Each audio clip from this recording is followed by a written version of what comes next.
We now move on over to the Indo-Pacific, and North Korea has denounced the US administration of President Donald Trump over new sanctions, accusing Washington of maintaining a hostile policy and vowing to respond correspondingly. The statement, published by state news agency the KCNA, came after the US Treasury Department announced sanctions on 8 individuals and 2 entities allegedly involved in North Korean cyber money laundering operations that fund the country's weapons programs. In its response, the North Korean Foreign Ministry said US sanctions would have no effect on Pyongyang's stance and condemned Washington's antagonistic approach. The ministry added that North Korea will respond correspondingly.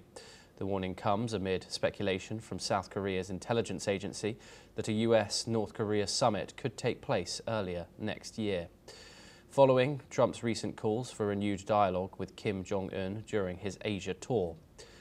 Now joining us is Dr. Sanjay Kumar. He's a journalist for the Korea Herald in Seoul, South Korea. Dr. Kumar, thank you very much for joining us. And North Korea says that new US sanctions are antagonizing and that it plans to respond. What kind of retaliation can we expect? There will not be any retaliation from the north side. They will only be criticizing because, these sanctions are not new. Few years back also it has been imposed on them, and North Koreans had been accused of these kind of money laundering activities and threatening the cyber security in many countries, including US and other countries, and that is why this is not new.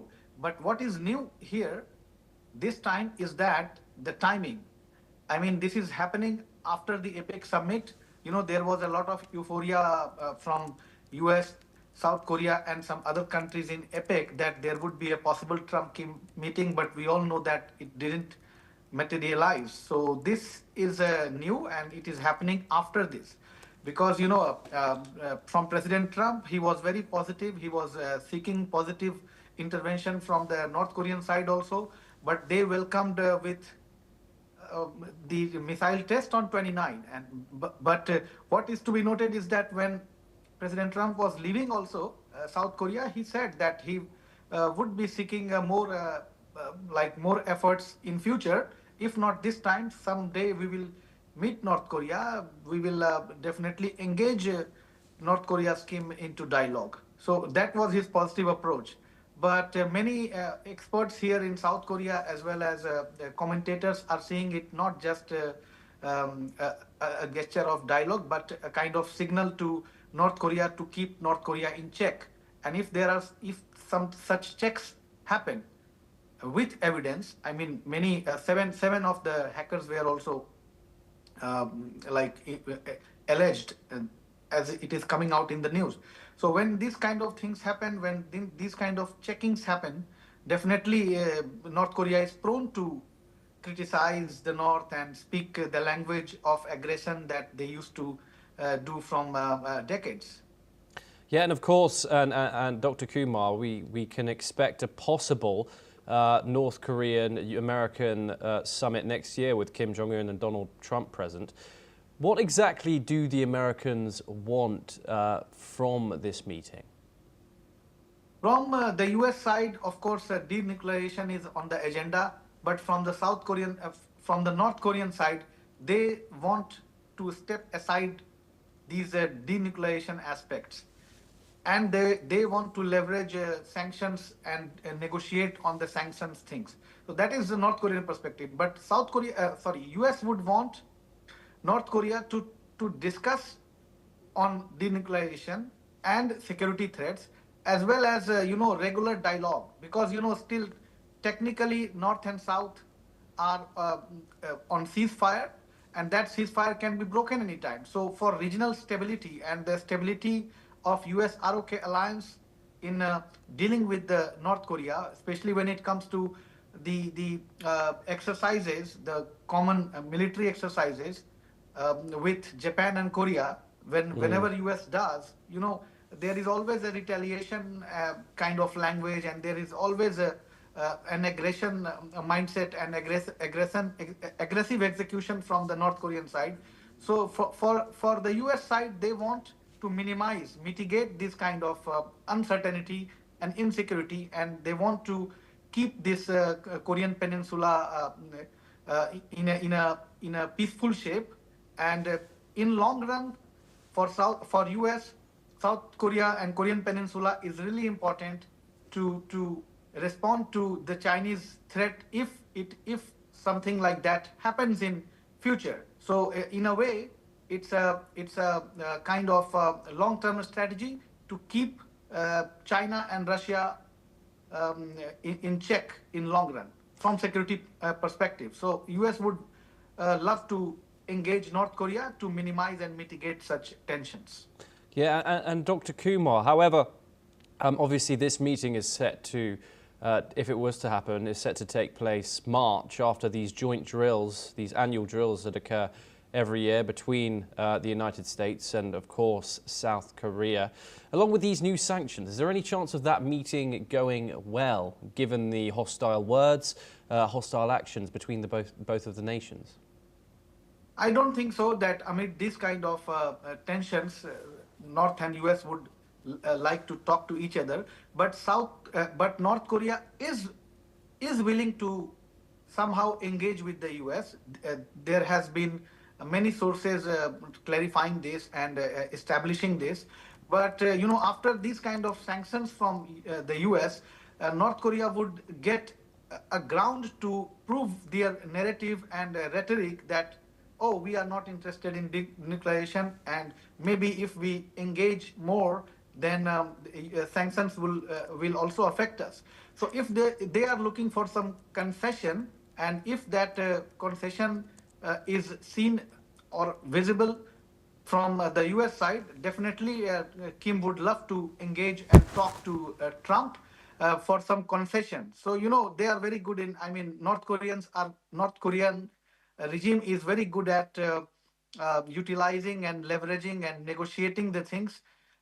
That is why they would love to see what is coming in their interest, so that they can send a message to their people and protect their regime. Yes, Dr. Kumar, thank you very much. It's always a pleasure having you discuss these matters with us here on NewsX World. Thank you very much for joining us. Now, and moving on, Typhoon Kalmegi has left widespread devastation in the central Philippines, prompting President Ferdinand Marcos Jr. to declare a state of calamity.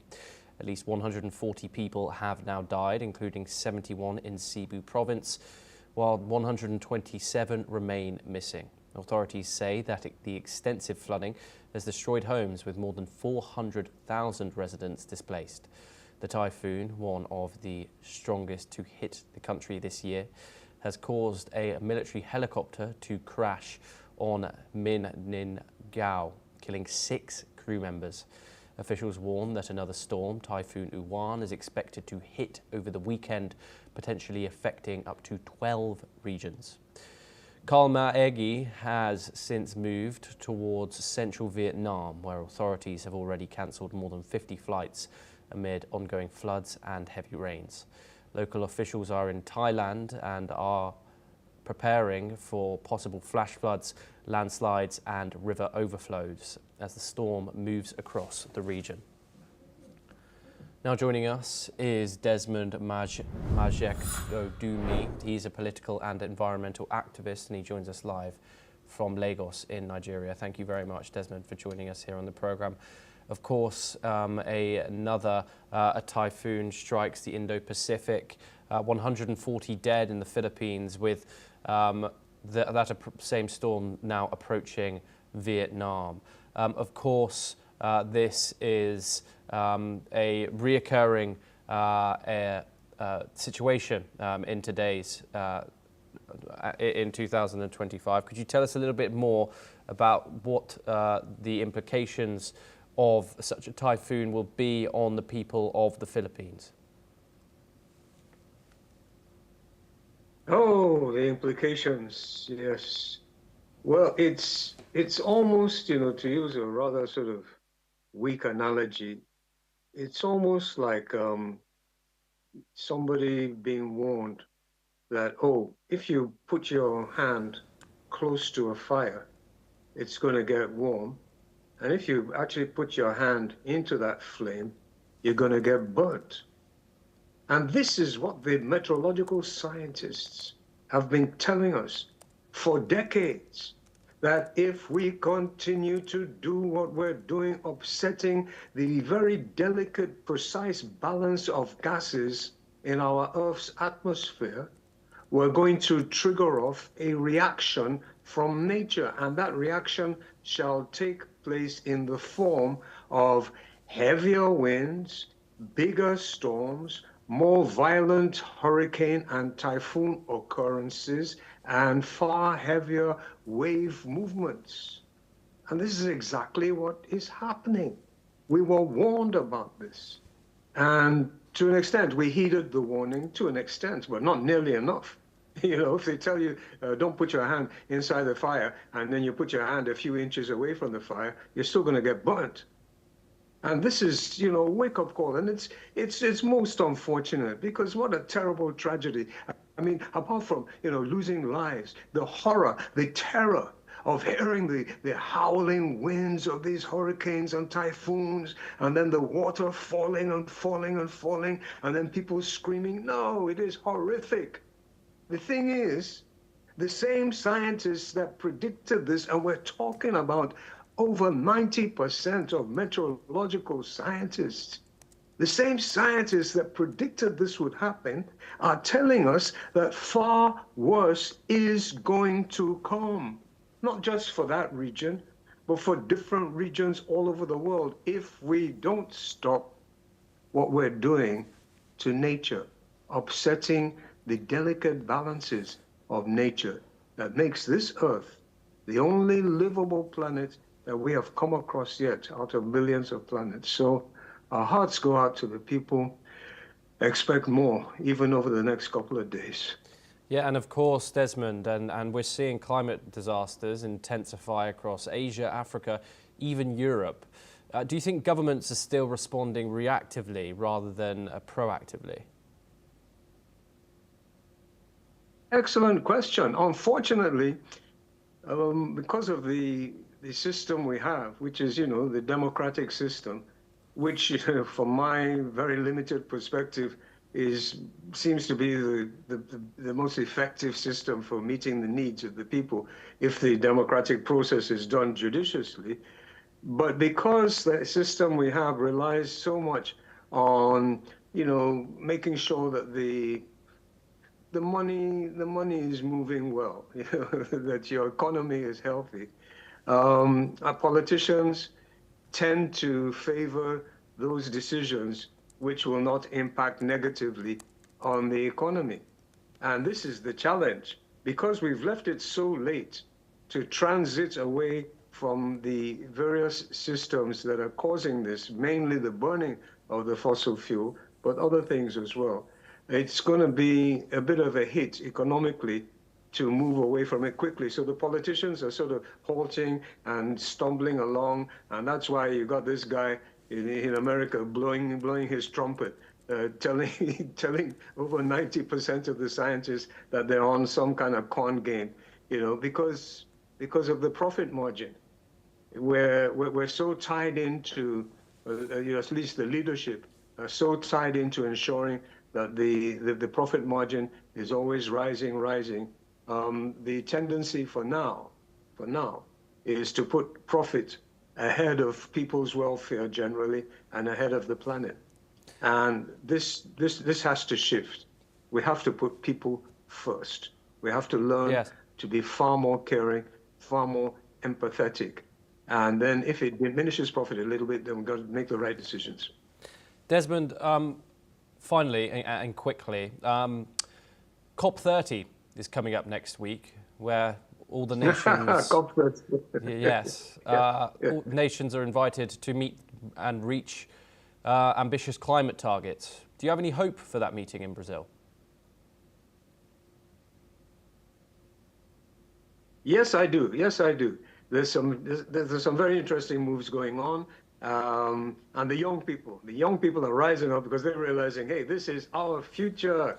So I am hopeful we're going to see a strong movement, a coalition of a bunch of countries that are very, very vulnerable coming together.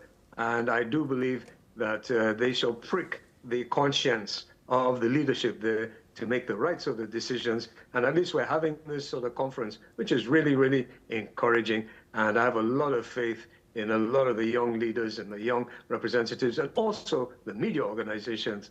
You guys are really, really carrying it now. And that gives me a lot of encouragement. Desmond Mache-Kadumi, thank you very much for joining us here in the program. Pleasure to have you.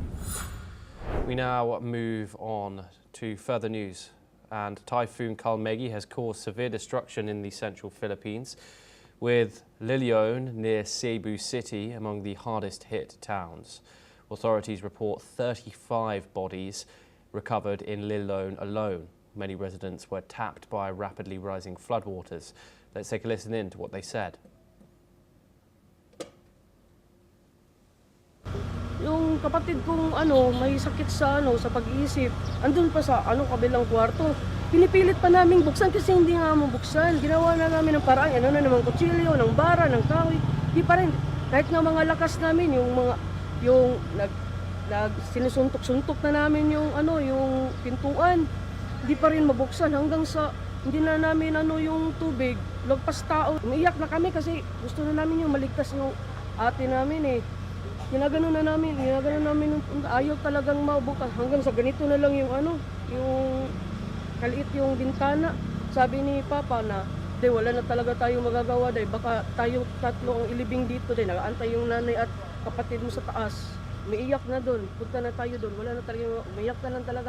Wala na, hindi na namin inisip kung yung ando namin, yung ang nadala lang namin mga sarili namin, wallet, ganun, yun lang. Yung mga binibili namin, prepared namin na pagkain, wala, lahat andun. Yung motor, sasakyan, wala, was out. Halos magdalawang araw wala kaming kain. Pati yung anak ko, wala, trauma, hindi makausap yung anak ko. Buti malalaki na, mga dalaga na, 14 yung babae, tsaka yung isa mga 18 yung pero trauma sa tubig kasi first time namin na-encounter na ganun. Sa akin lang sa loobin lang namin is mahina talaga yung response. Hindi talaga nakapag-prepared ng Kung sana naabisuhan man lang kahit doon sa may meron naman doon, kahit naabisuhan man lang naka-prepared sana. At saka wala sanang maraming namatay, alam ko maraming. Now, authorities in South Korea say 7 individuals may be trapped following the collapse of a large structure at a power station in Uslan, a city located in the southeastern part of the country. While rescue operations are ongoing, 2 people have already been successfully pulled from the rubble and taken to safety. However, district fire officials have been unable to confirm the exact number of individuals still missing or trapped beneath the debris. The collapse occurred at the power station, which has been a critical site for energy production, and emergency responders, including fire crews and rescue teams, are working tirelessly to locate and rescue any survivors. But the unstable conditions of the site have made the operation particularly challenging.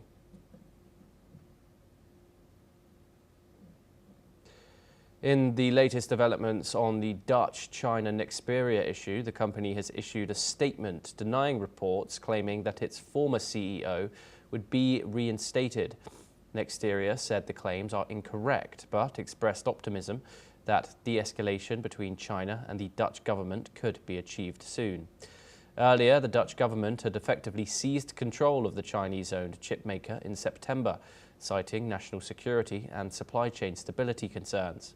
This action led to retaliatory measures from China and disruptions in global automotive and electronic supply chains. Both China and the Dutch government have been engaged in talks to resolve the issue. The talks appear to have made progress as China suspended export controls issued in October to the European Union. Well, that's all that we have time for this hour. Keep watching NewsX World for more news updates.